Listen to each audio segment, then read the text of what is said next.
Have you ever felt like you're standing in the middle of your own personal cedarwood? You've been praying for a breakthrough, staring at a horizon that refuses to cloud over, and waiting for a single drop of proof that God is listening. The world tells you to be realistic, to wait for the rain before you risk your heart, your time, or your last bit of strength. But what if the miracle isn't in the rain?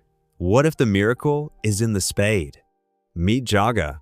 While the rest of the village waited for a sign to move, Jaga chose to move as the sign.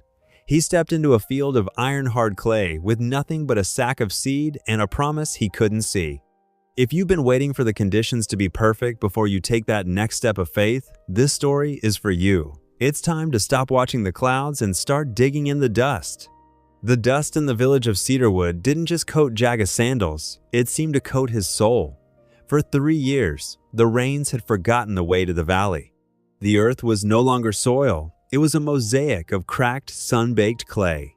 While others in Cedarwood had long since eaten their remaining grain or traded it for meager supplies, Jaga kept one small, burlap sack tucked away in the corner of his hut.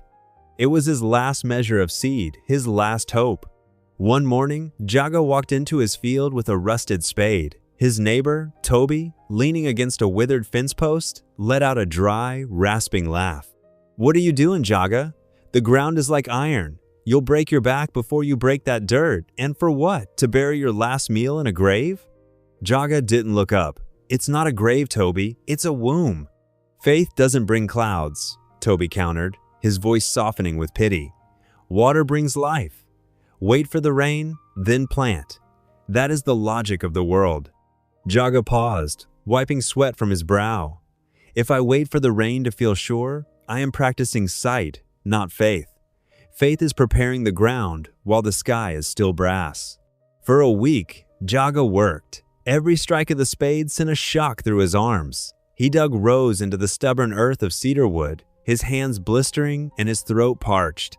He wasn't just planting seeds, he was planting his survival, his hope, and his trust in a God who had promised never to forsake the righteous.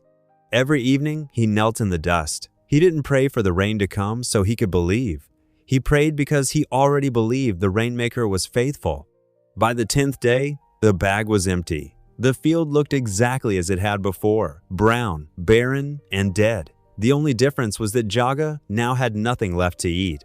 That night, a heat wave rolled through Cedarwood. The wind howled, mocking the dry furrows.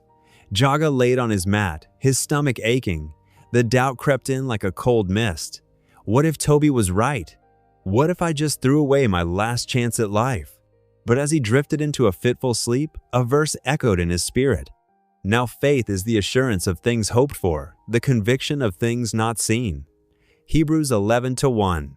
At 3 in the morning, a sound woke him. It wasn't the wind. It was a sharp, rhythmic patter on the thatched roof. He ran to the door. The smell hit him first, the intoxicating, metallic scent of wet earth.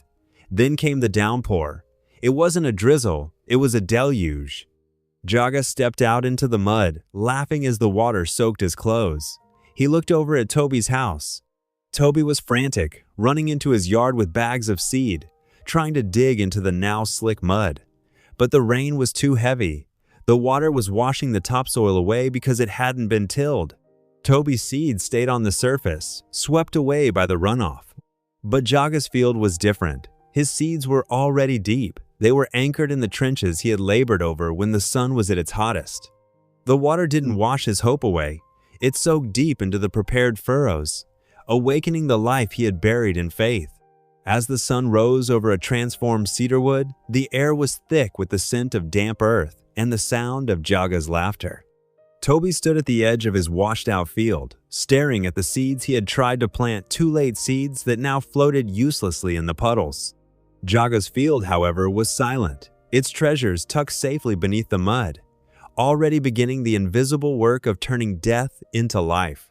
The miracle didn't happen when the rain started. It happened when Jaga picked up his spade in the drought. Your rain is coming, but the question isn't whether God is faithful, it's whether he will find a prepared field when he arrives. Don't wait for the storm to start your work. Plant in the dry places, trust in the quiet spaces, and watch how God honors the faith that moves before the clouds do.